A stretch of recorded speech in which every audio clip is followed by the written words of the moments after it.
Bom, já faz um tempo que eu tenho ministrado uma série de mensagens aos domingos, chamado, ou que eu intitulei, Ingredientes da Vida.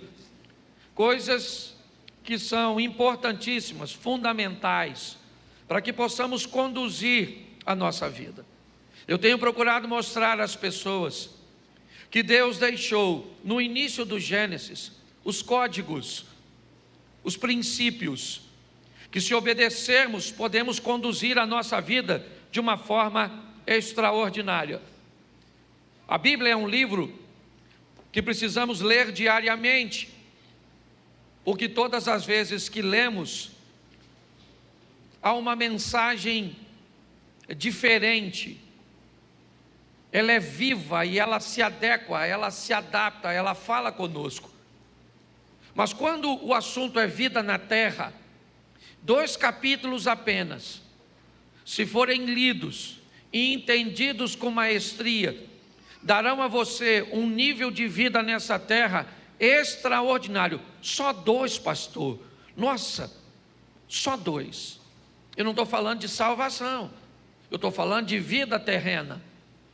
Às vezes focamos demais no reino de Deus e esquecemos que Jesus, quando ensina seus discípulos a orar, a chamada é oposta. Na oração do Pai Nosso não é eu vou para o teu reino, é que venha o teu reino. Na oração do Pai Nosso, o que Jesus está dizendo para seus discípulos é o seguinte: antes de você irem para os céus, traga a organização do céu para a sua vida, para os seus negócios, para a sua família. Por isso ele diz: seja feita a sua vontade, assim na terra, como ela é feita no céu. É lógico que nós nunca vamos conseguir fazer com que a vontade de Deus, ou a organização de Deus, se estabeleça no mundo inteiro, simultaneamente, a não ser quando vier o que é perfeito, quando Jesus voltar. Antes disso, o que eu posso fazer é trazer essa organização para a minha vida particular, para o ambiente coletivo, talvez um micro ou um médio ambiente coletivo, onde eu consiga trazer a organização do céu, a obediência do céu, a alegria do céu, a ordem do céu, e aí então minha família começa a viver um pedaço do céu, meu casamento começa a viver um pedaço do céu, meus negócios começam a ver um pedaço do céu, e a minha vida começa a ser vista, avaliada como uma prévia de alguém que está montando toda uma estrutura aqui para um dia morar no céu. Não faz sentido algum alguém que serve a Deus, que pretende obedecê-lo, viver uma vida tão desajustada, tão desregrada. Precisamos desmistificar essas duas extremidades, da riqueza e da miséria. Precisamos chamar as pessoas para o equilíbrio, desmistificar essa visão de que se eu tenho dinheiro, eu não posso ter Deus, e para eu ter Deus, eu não posso ter dinheiro. Amadurecer e entender que não há vida, que não há um entendimento maduro de alguém que acredita que uma sociedade consiga se estabelecer de forma sólida e concreta, sem desnível social. Isso é impossível. O desnível social é algo que faz parte da composição da sociedade. Vamos imaginar que estivéssemos num ambiente onde estamos dizendo que todo mundo que recebe Jesus vai ficar milionário. Eu pergunto a você: seu pneu fura, cadê o borracheiro? Está onde? Está em Dubai. A menina que faz o lanche no McDonald's está nadando com tubarões em Cancún. Então o que nós precisamos entender é que Deus preparou uma vida onde cada um de nós temos a nossa métrica, e isso é importantíssimo entender.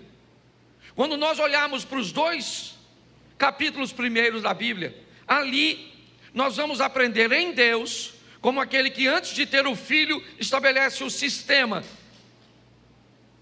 o ambiente, a organização. Eu tenho falado disso o tempo inteiro para vocês, e hoje eu quero falar de generosidade, um dos ingredientes extraordinários da Bíblia. Por quê? Porque a Bíblia não tem problema nenhum com o enriquecimento individual, com o crescimento individual, mas seu foco sempre foi o coletivo. As pessoas que se tornaram grandes são aquelas que conseguiram mudar a vida do maior número de pessoas. Você acha que o nome de Jesus é posto na Bíblia como o maior nome, o nome mais poderoso, sem igual? Você acha que é à toa que a história é contada antes dele e depois dele? Não. O ser humano tem um problema. Que ser humano? Todos. Todos pecaram e destituídos estão da glória de Deus. Quantos pecaram? Todos. Você vai fazer seus cursos aí, hoje, no ambiente do coach, vão dizer que você precisa conhecer a dor das pessoas para criar um serviço, ou para criar um produto para que você enriqueça. Descubra a dor das pessoas. Alguém descobriu a dor de não conseguir um táxi na Califórnia e se juntou com outras e criaram o Uber. A dor era tão grande que não era apenas da Califórnia, que isso atingiu basicamente o mundo inteiro. Quando Jesus se torna o maior nome, é porque ele se torna um sacerdote e uma oferta simultaneamente. E o que ele veio fazer? Resolver um problema de todos. Por isso que o nome dele é maior do que todos. É importante você entender isso. Enquanto a sua vida estiver focada apenas em você, o que nós queremos com uma igreja dessa aqui em Xerém? O que nós queremos com o projeto Recomeçar? Mudar a vida do maior número de pessoas. Fazer com que pessoas recomecem de uma forma assertiva. Muitos daqueles que trabalham para que isso aconteça têm sua vida totalmente organizada e poderia estar quietinho dentro da sua casa, satisfeito, porque aprendeu a lidar com as escolhas, com o livre-arbítrio. Todos aqueles que gerenciam bem sua vida, eles amam o livre-arbítrio, mas todos aqueles que gerenciam mal sua vida, acham que Deus deveria agir de outra forma, mas são suas escolhas.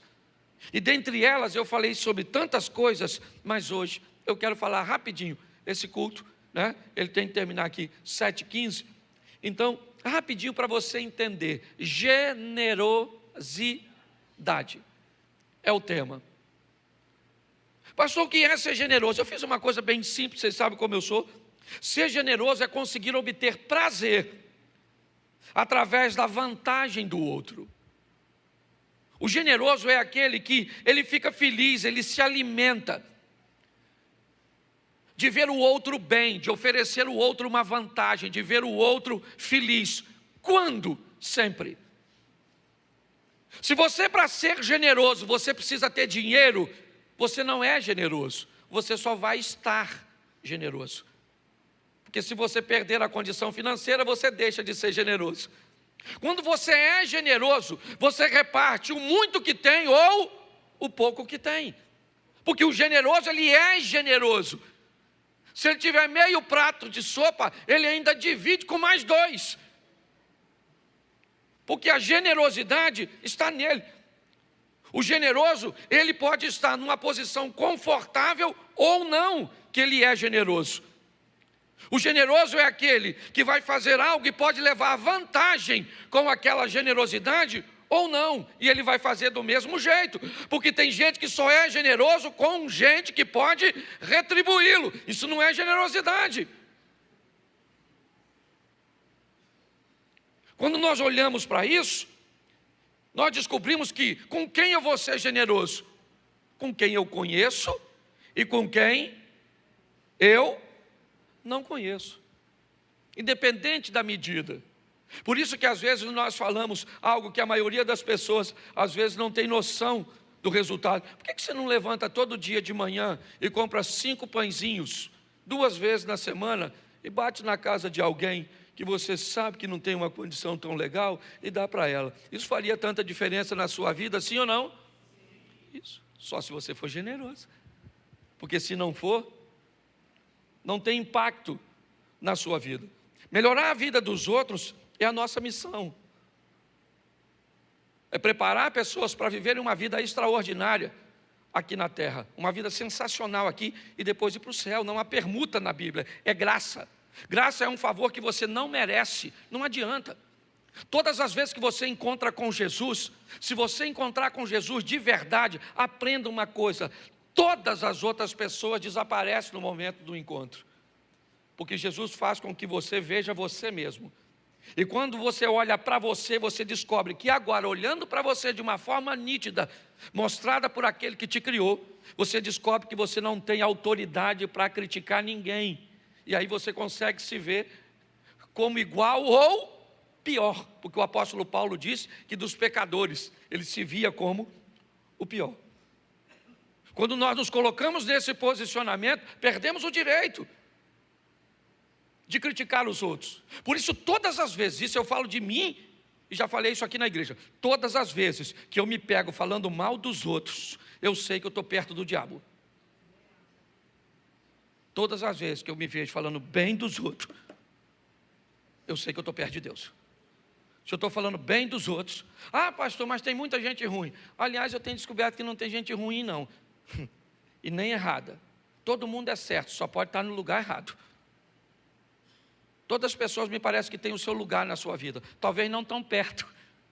Talvez não tão na tua intimidade. Eu tenho descoberto isso, eu nunca parei para pensar. A gente chega com a vida, 50, 60 anos, alguém diz assim: eu tenho poucos amigos. Eu não concordo não, de um tempo para cá eu passei a pensar nisso. Como é que você vive 50 anos e tem um amigo só? Tu é ruim? Pra caramba. Um cara com 50 anos, ele tem que ter pelo menos de 10 a 15 amigos. Pode não ser no mesmo nível. É isso que é legal, senão você coloca a pessoa no lugar errado. Eu tenho amigo que viaja comigo, gente boa para viajar. Para ir na minha casa não vai nada. Eu tenho amigo que vai na minha casa, mas não viaja comigo. A mulher é preguiçosa. A mulher dele não divide o serviço com a minha quando vai viajar. Entendeu? Não quer rachar a despesa. Eu tenho amigo que eu conto meu segredo, mas não empresto dinheiro. Eu tenho amigo que eu empresto dinheiro, mas segredo, mas de jeito nenhum, porque conta para todo mundo. E aí eu descobri que todo mundo cabe, é só achar a gaveta, é só achar o ambiente. Por isso que nós estamos tão doentes, porque ninguém quer se relacionar mais com gente. Bicho agora, eu tenho repetido isso o tempo inteiro. Bicho, tem gente criando bicho e pior, botamos o nome de gente em bicho. A moça falou comigo, o Antônio. Eu falei: Antônio? Quem é o Antônio? Ela falou: meu cão. Eu falei: seu cachorro chama Antônio? Falei: gente. Ela falou: pastor, o senhor não está entendendo. Meu cachorro só falta... Meu cachorro parece... Aí eu falei para ela, falei: desculpa, com todo respeito, seu cachorro não parece gente. E provavelmente ele sabe que não é gente. Quem esqueceu que é gente é você. Porque quando você bota um cachorro para dormir contigo, às vezes o cachorro nem quer, ele só fica porque acostumou. Ele nem gosta do seu cheiro, ele não gosta. Certo? Ou seja, não é o bicho que está parecendo com gente, é a gente que está parecendo com bicho. E Jesus está para voltar. Se é que não já voltou e deixou a gente. Se cuidar que você pode estar rindo de você. Não, é importante você entender isso. Certo? Eu brinco que de gato eu não gosto. Eu respeito quem gosta de gato, porque gato não gosta da gente. Não gosta, não. Fala sério. O carinho que o gato faz no pé da mesa, ele faz na sua canela. Você abre a porta para um cachorro sair, ele sai na hora. Você abre para um gato, abre a porta para um gato e vê a postura do gato. Ele olha para tu e pensa, olha o que eu quiser, eu saio. Não pedi para você abrir. Você conhece um gato que morreu num assalto? Não, porque o gato não reage. O cachorro já morreu, o gato está lá, levanta a mão e diz, se deixar o saco, está agradecido. Não, na verdade, só me deixa, não é nada meu aqui. Há um tempo atrás eu fui tomar um café com uma moça, vou falar um dia não, que é perto, que o pessoal conhece. O lugar pequeno tem disso. E ela então, ela chamou o nome que eu achava ser uma menina.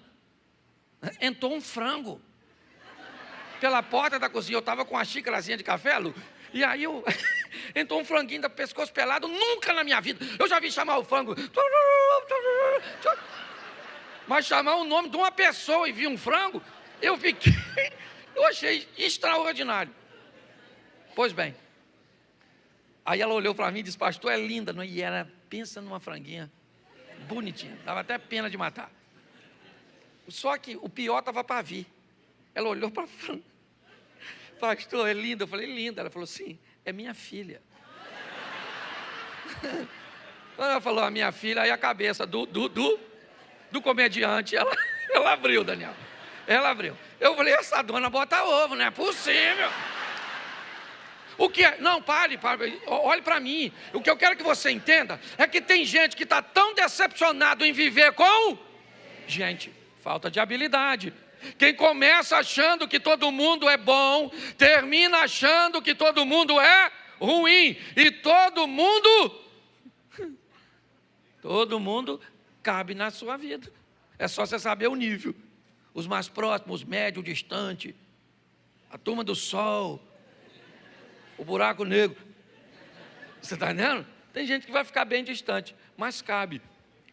E é por isso que muitas pessoas azedam seu coração e não conseguem mais ser generosas. Presta atenção nos textos que eu vou mostrar para você agora. Coloque para mim, segundo livro do profeta Samuel, capítulo 9, verso 3. Olha a posição que esse camarada toma, que eu acho que vale a pena.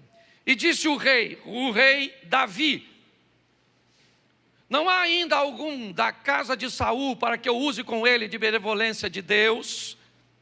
Então disse Ziba ao rei, ainda há um filho de Jonatas, aleijado de ambos os pés. Preste atenção, porque não é à toa que Davi é grande, ele só não é perfeito. Você nunca vai ver a Bíblia escondendo o defeito de ninguém. Abraão é o pai da fé, mas fica com medo de matá-lo e mente, certo? Para o rei do Egito, para resguardar sua vida. Você vai olhar para Noé, encheu a cara e ficou pelado. A Bíblia não podia deixar isso para lá. Você pega o Salomão, foi um camarada que para ter paz no seu reino, casou com a filha de seus inimigos e trouxe a idolatria. Deus nunca teve preocupação de esconder a deficiência do ser humano, mas sempre de ressaltar, certo, a sua perfeição. Quando Davi erra e mata Urias e se casa com a mulher dele, Deus diz, Davi, ninguém vai falar mal de mim por sua causa. Se você não tem apreço pelo seu nome, eu tenho pelo meu. Então ninguém vai falar que eu sou conivente com você. Seu filho vai morrer, aquilo que você fez em oculto, vão fazer em praça pública. A espada jamais vai se apartar da sua casa. Então Deus, Ele sempre mostrou os grandes, como Davi. Porque esse camarada, ele é grande, ele é rei. Porém ainda há da linhagem do rei Saul alguém vivo. Isso compromete seriamente a posição de Davi. Porque se Saul era rei e ele morreu, seu filho ou neto tem direito ao trono. Davi então reinando numa posição célebre, ele é um camarada extraordinário. Ele pergunta, não há ninguém da casa de Saul para que eu use com ele de benevolência. Que história é essa, cara? De tratar bem um camarada que é um camarada que tem direito ao lugar onde você está? Que história é essa? Descubra quem é parente do rei e mate todos esses caras. Porque senão ele arruma um correligionário e já está montando uma revolta no seu reino, dizendo que tem direito. Mas muito mais do que generosidade, o que Davi tem é entendimento. Davi sabe que se o leão não o matou, foi porque Deus era com ele. Se o urso não o matou, foi porque Deus era com ele. Se o gigante não o matou, era porque Deus era com ele. Se Saul, na época que era rei, não o matou, é porque Deus era com ele. Então ele sabe que se Deus o colocou no trono, só Deus o tira de lá. É importante. Hoje nós temos um dos homens mais importantes, talvez da nossa nação, aqui conosco. Ele já chegou, uma autoridade, numa das áreas mais importantes de qualquer nação do mundo, a saúde. E que precisa de conexões, inevitavelmente. Mas as maiores conexões que temos, elas são no céu, estão nos céus. Ainda que precisamos de muitas na terra. Davi, o que ele está dizendo aqui é: eu vou achar alguém da casa de Saul e vou pegar esse indivíduo da casa de Saul e vou trazê-lo para comer na minha mesa. Ao invés de matá-lo, eu vou abençoar. Esse cara tem que ser grande. Todas as vezes que você vê alguém pequeno, ele pode estar numa posição alta, mas se ele segurar alguém para que esse alguém não cresça, ele também tem que estar embaixo para segurar. Uma das maiores virtudes de alguém que é grande é gostar de ver as pessoas que estão ao seu redor crescer. Essa é a grande verdade. Davi olha e ele diz: tem alguém? E aí alguém diz. Provavelmente quem está dizendo talvez pense até que Davi vai matá-lo. Mas quando ele diz: olha, ainda tem um rapaz que durante a fuga, na morte de Saul e de Jonatas, para não morrer, a mulher que cuidava dele sai correndo com o garoto. E ela tropeça, o menino cai no chão. E ele então sofre um acidente e fica paralisado. O nome dele é Mefibosete. Ele é neto de Saul, filho de Jonatas. Mas presta atenção o que Davi diz. Ainda há, não, volta lá. Não há, é uma pergunta, não há ainda algum da casa de Saul para que eu use com ele de benevolência de quem? De Davi? Não, de Deus. Davi é alguém que está numa posição extraordinária, mas ainda consegue dar uma olhada para quem não está. É muito importante nós entendermos isso. O generoso, ele é generoso em todos os ambientes. Se você, para ser fiel, você precisa ficar rico primeiro, isso não é fidelidade. Se para você fazer o bem para alguém, você precisa que esse alguém te faça o bem primeiro, isso só significa que você só consegue viver por reciprocidade, dando àquele que te dá. Eu nunca vi uma das frases mais ignorantes que eu já vi na minha vida, né? É a frase de alguns carros: a minha educação depende... Nunca minha educação pode depender da sua. Nunca minha fidelidade pode depender da sua. Não, que história é essa? Todas as vezes que alguém faz o mal a você e você se torna uma pessoa má, esse alguém não é seu inimigo, ele é seu discipulador. Essa é a grande verdade. Nós precisamos sobreviver a tudo isso. O avô desse garoto aqui, tentou matar Davi 2 vezes, perseguiu Davi. Foi uma situação extremamente difícil. Davi assume o trono, se estabelece, conquista, se fortalece, enriquece, monta a sua estrutura e diz: há ainda alguém da casa de Saul para que eu possa ser generoso para com ele? E se você ler essa história um pouquinho mais à frente, vai ver que Mefibosete pôde provar da generosidade de um homem grande, forte, poderoso e valente, mas sensível, que ouvia a voz de Deus. Que essa seja a nossa vida. Posso ouvir um amém? Amém. Vamos lá? Neemias capítulo 1, verso 4. Neemias 1, 4. E sucedeu que, ouvindo eu essas palavras, assentei-me, chorei e lamentei por alguns dias. Estive jejuando e orando perante o Deus dos céus. Verso 5.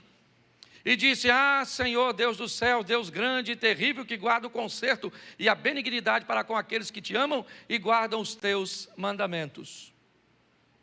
Estejam, pois, atentos os teus ouvidos e os teus olhos abertos para ouvir a oração de teu servo, que hoje faço perante ti, de dia e de noite, pelos filhos de Israel. Preste atenção.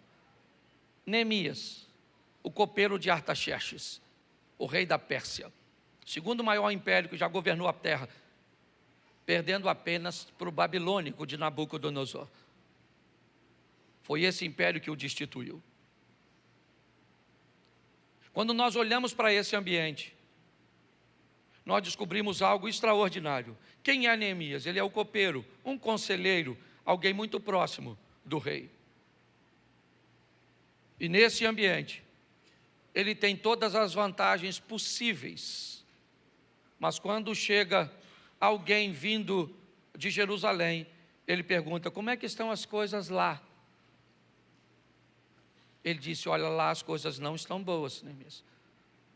As portas estão quebradas, os muros estão derrubados, tacaram fogo, nosso povo está numa situação lastimável. Aí ele disse: aí eu sentei, chorei, jejuei, fui falar com Deus e montei uma estratégia para fazer uma viagem dali até lá e mudar a história daquele povo. Generosidade coletiva.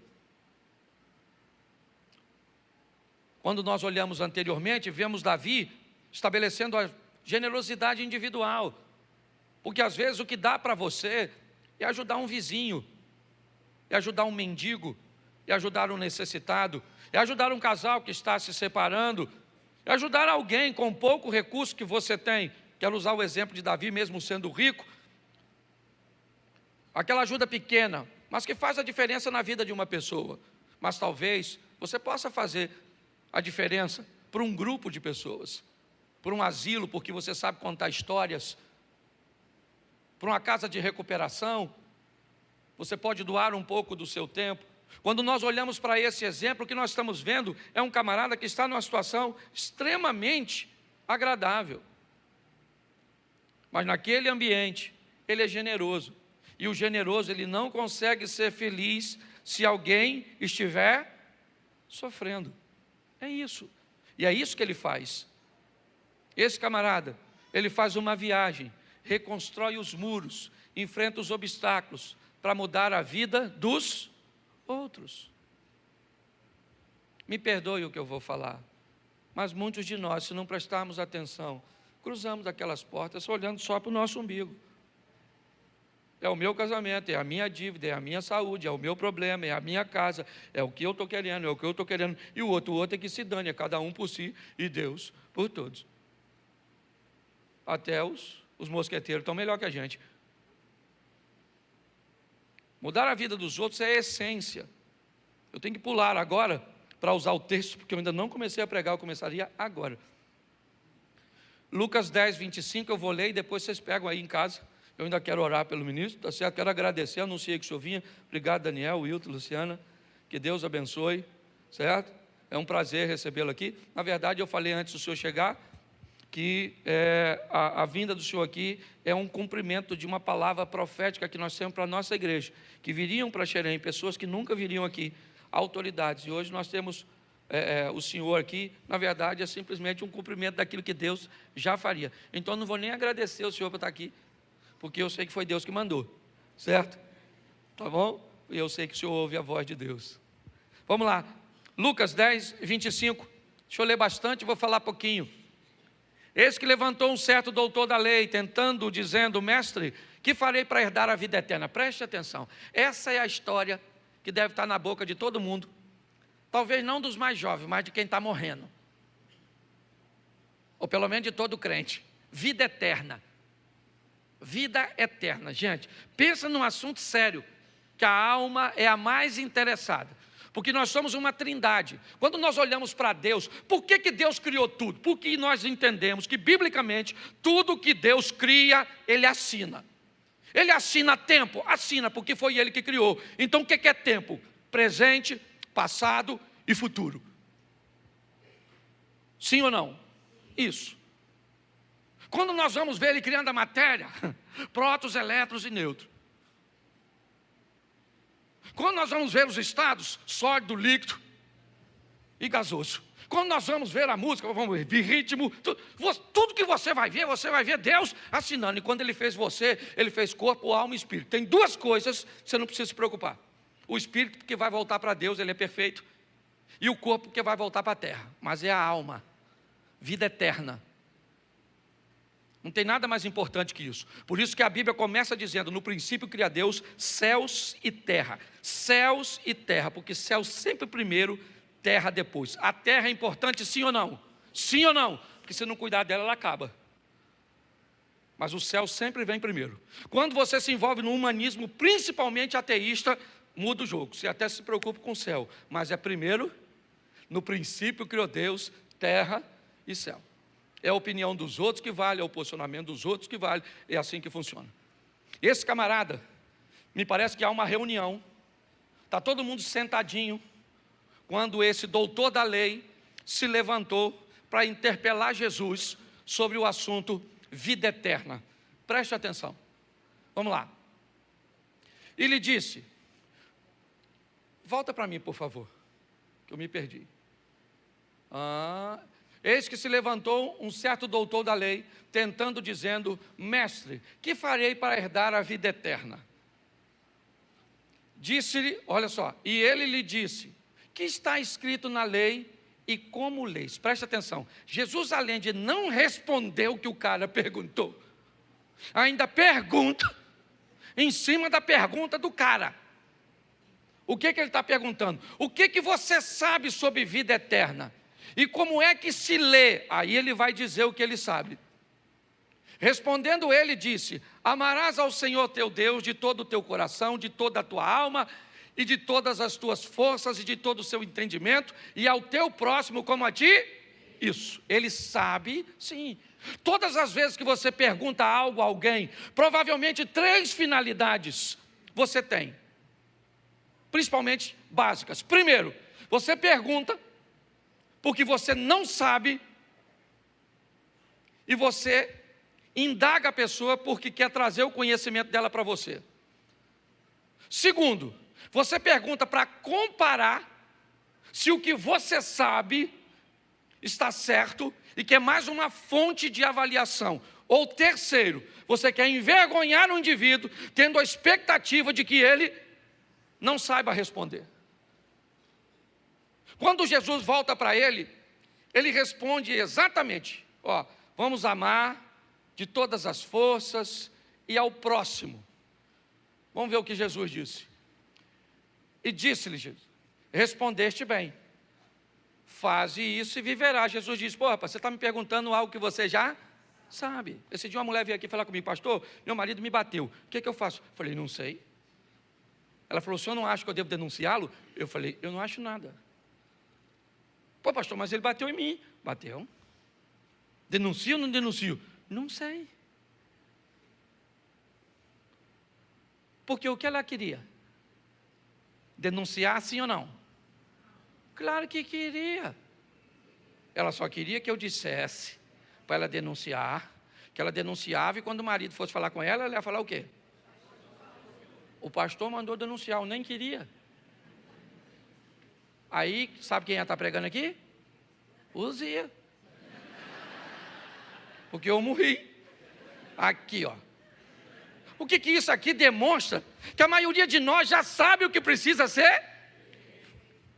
Jesus disse para ele, cara, você acabou de me dizer, de me responder exatamente o que você me perguntou.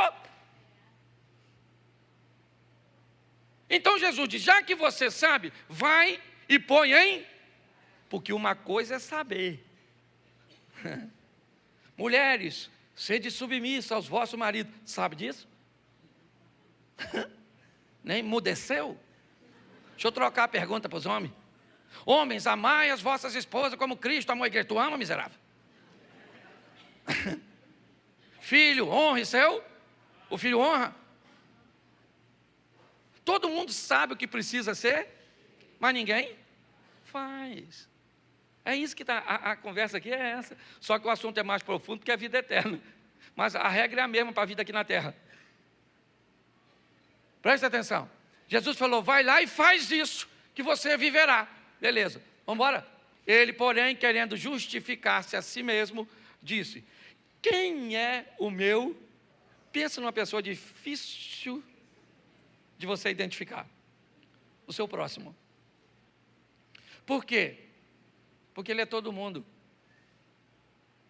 Não tem seleção para próximo. Próximo é todo aquele que cruza seu caminho precisando de ajuda, de você. Ô gente, parme você, 99% das pessoas que me pedem ajuda não tem nada a ver com coisa material. Sabe o que eles querem? Nós temos um grupo de oração aqui, ó. E eu que não boto tudo, porque todo dia eu recebo assim, mas é assim, ó. Hoje eu botei 2 de manhã no aeroporto, a gente chega e fala, pastor, o que você quer, meu filho? Quero só oração, uma bênção, porque é isso que o povo quer. E você não pode ajudar? É porque não é sua prioridade. Essa é a grande verdade. O que Jesus está dizendo, né, agora para ele, ou melhor, volta lá nele. Ele pergunta, quem é o meu próximo? Como se ele tivesse. Aí Jesus vai contar a história que eu quero terminar com ela. Vamos lá? Respondendo Jesus disse, descia um homem de Jerusalém para Jericó, e caiu na mão dos salteadores, os quais o despojaram, espancando, se retiraram, deixando meio morto. Preste atenção.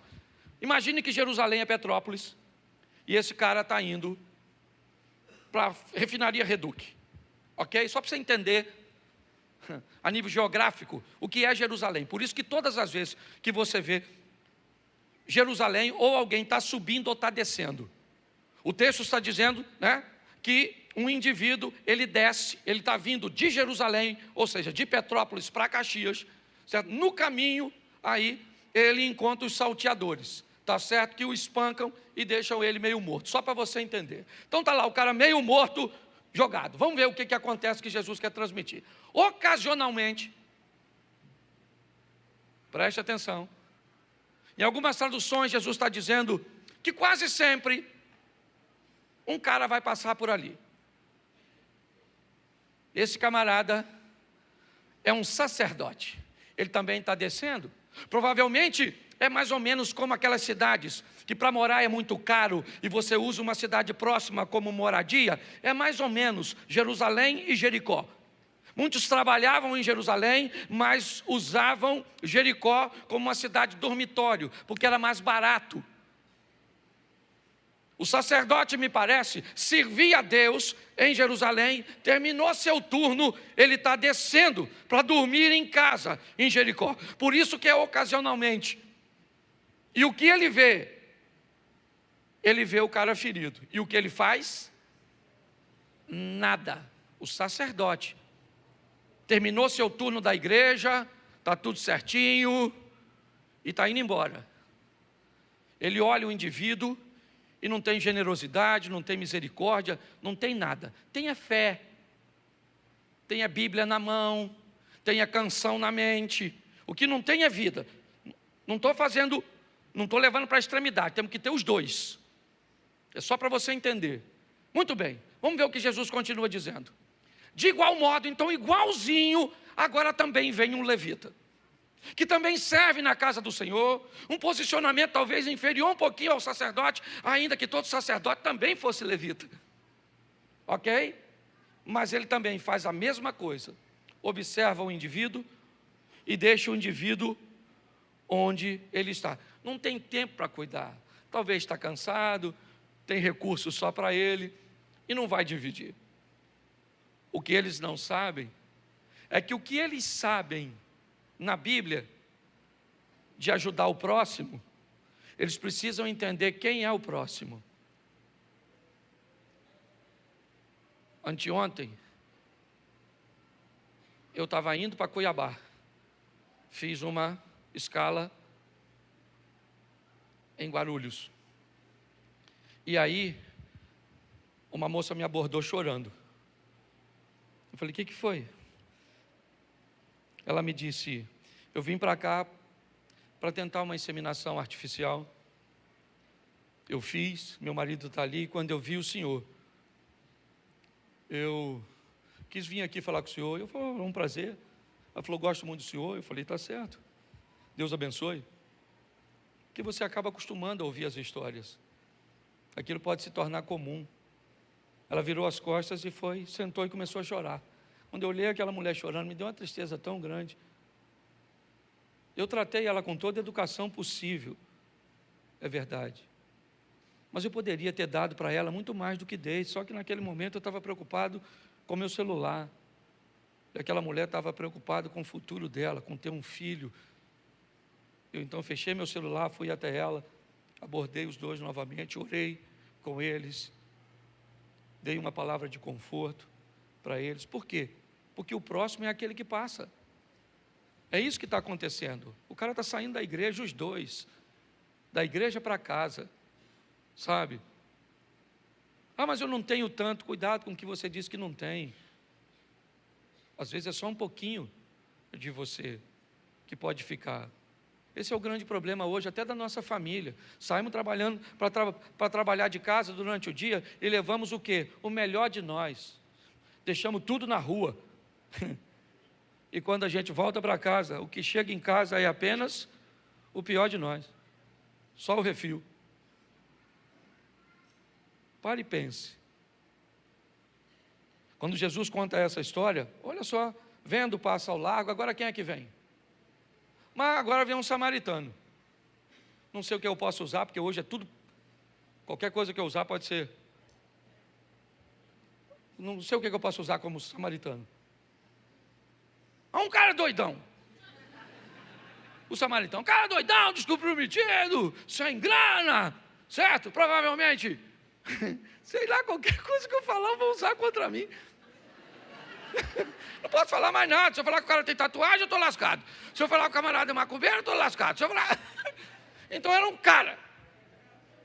Sei lá, você cria agora o personagem. O samaritano. Ele vinha de viagem, ele está passando. Ele não é sacerdote, ele não é levita. Ele é um cara que está passando. Mas o que ele é? Generoso.